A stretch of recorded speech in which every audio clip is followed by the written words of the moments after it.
Oh. Magic. I'm gonna quit cycling. This is my new calling. Balls on balls on balls. I can't handle the camera while I'm doing this. Well, you're gonna have to.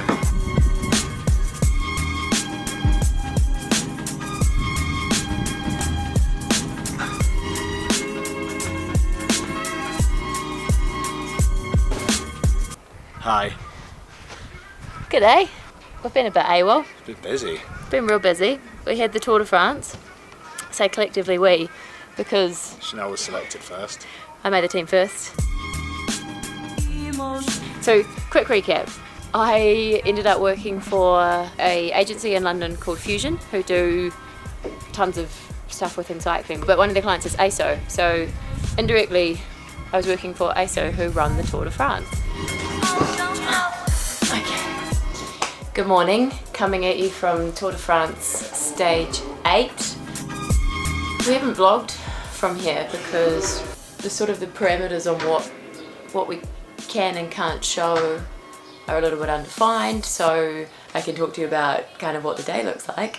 Either we walk to the start line or we jump in the car, and just generally getting content, going behind the scenes, trying to meet people in the crowd. But they are very full-on days, very long days, but they are incredible to be part of, because being part of the biggest race in the world is quite spectacular. This is behind the scenes of the Tour de France.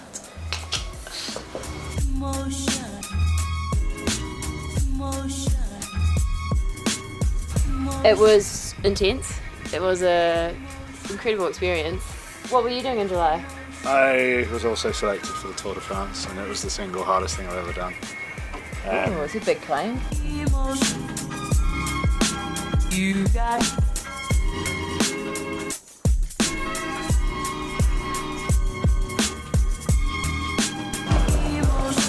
found a friend. Hi. Alex Dowsett, big fan. Can I interview you? Yes. If you were to do the Tour de France on a tandem, who would you be choosing? Currently, Julian Alaphilippe. I'm going to tell Geraint Thomas you said that. Tell him. He'd probably agree with me.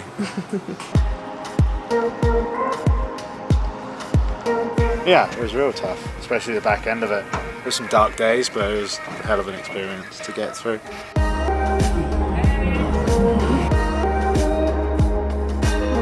Then went from there, did Ride London, King of the Mountain.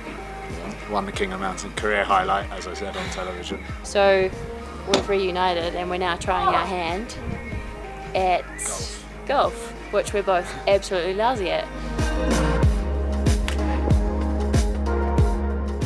Just like bowling, ends up being like surprisingly good at this. Complete guesswork.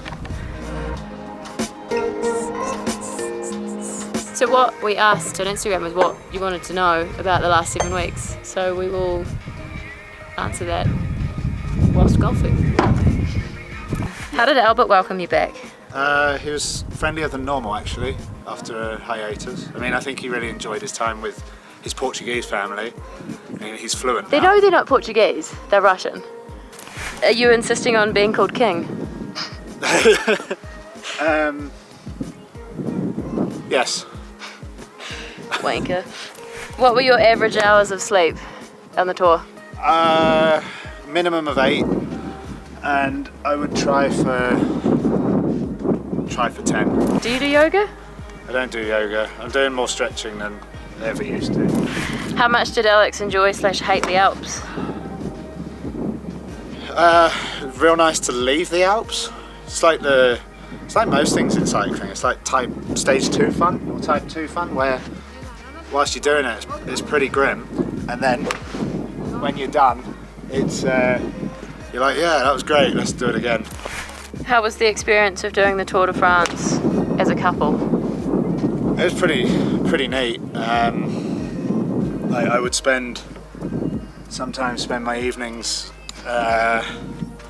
giving Chanel a list of riders that would be friendly to interview, like not They were all friendly. They're all friendly. You know, some are. Oh, it's my turn. Oh, these are my questions. Yeah, but some are friendlier than others. Did you keep the Tour polos to tell your grandkids you did the Tour de France? I like that everyone was on board with the polos. I haven't worn a uniform since I was 17, so to be in a uniform every day was quite something. How did you manage to never look sweaty in that French heat? I just didn't put my arms up, because if I put my arms up, people would have been like, whoa, sweaty Betty, there Waterfall. she is. One from Marco. How are you? I'm great. Just living my best life out here in the mountains. Why are you so awkward? It's from my friend who lives in Texas. Has sports journalism become a dream job for you now? Will you actively pursue it further? The incredible thing about social media is that it's an evolving area. So the job I was doing was part sports journalism, I suppose you'd call it. It was part photography, it was part videography, it was part copywriting. It was a bit of everything. And I never thought that in my professional career that Instagram or like this would lead to a job opportunity like the Tour de France. So I really enjoyed having chats. I had to hone in, instead of just having a chat, actually try and interview people. So I would try to ask relevant questions instead of being like, oh, that looked hard, how was that? So in short, it's something I would consider. Was incredible. 2 questions from me. What nationality is Oliver Nason? It's like you get 99% right, and then there's just two slip-ups, which were finding German riders and for the German Tour de France channels, and getting them to reply in German. Who's telling the story here? Which they say is quite difficult. Am I telling the story? Yes, all right, you tell it. Okay, just set the scene, because it's the second day. It's quite overwhelming. I'm like, wow, this is a very intense experience, and I had to interview people in German. I obviously don't speak German, but I would ask them the question in English and ask them to speak back in German, and then that would be sent over to the German teams running the German channels. And I saw Oliver Nason in his AG2R kit, and he's really nice, and I was like, hey, have you got time to do a couple of questions? He said, absolutely. I was like, great, so if I ask him in English and you speak back to me in German, and he laughed, he was like, yeah, but I don't speak German. And I was like, good joke, come on. And he said, no, I seriously don't speak German. And I was kind of like, why is this guy being so weird? He had a German flag on his biceps, on his jersey. And I was like, you're the German national champion from some year. Like, okay. Asked him one more time, and he had to be like, look, yeah, I'm happy to answer these questions, but I only speak English. And I was like, all right then, okay, we'll do it in English. And then as he rode away, someone turned to him and was like, you know that he's Belgian? And I was like, oh, that was not the German flag, that was the Belgian flag, which in my defence is extremely similar. So I told that story to Alex, who then told it to pretty much everyone he knew in the peloton, and the next time I saw Oliver, he was like, Guten Tag! So he was really cool about it, hey? It became quite a running joke. And nibbly. Can I tell that story? Yeah, you got to come stand here though. So on the second rest day, Chanel had previously spent a day in the team car of Bahrain. At the end of the day, they're like, do you want any of the other riders to chat to? You know Nibbly, like, you want to chat to Nibbly? And Chanel just went, no, I've got everything I need, and I know Nibbly, very good sprinter. And I just said, climber, very good climber. And Chanel was like, oh no. I was very apologetic the next time I saw the Bahrain media manager, who was absolutely lovely, and was like, no worries, it's fine.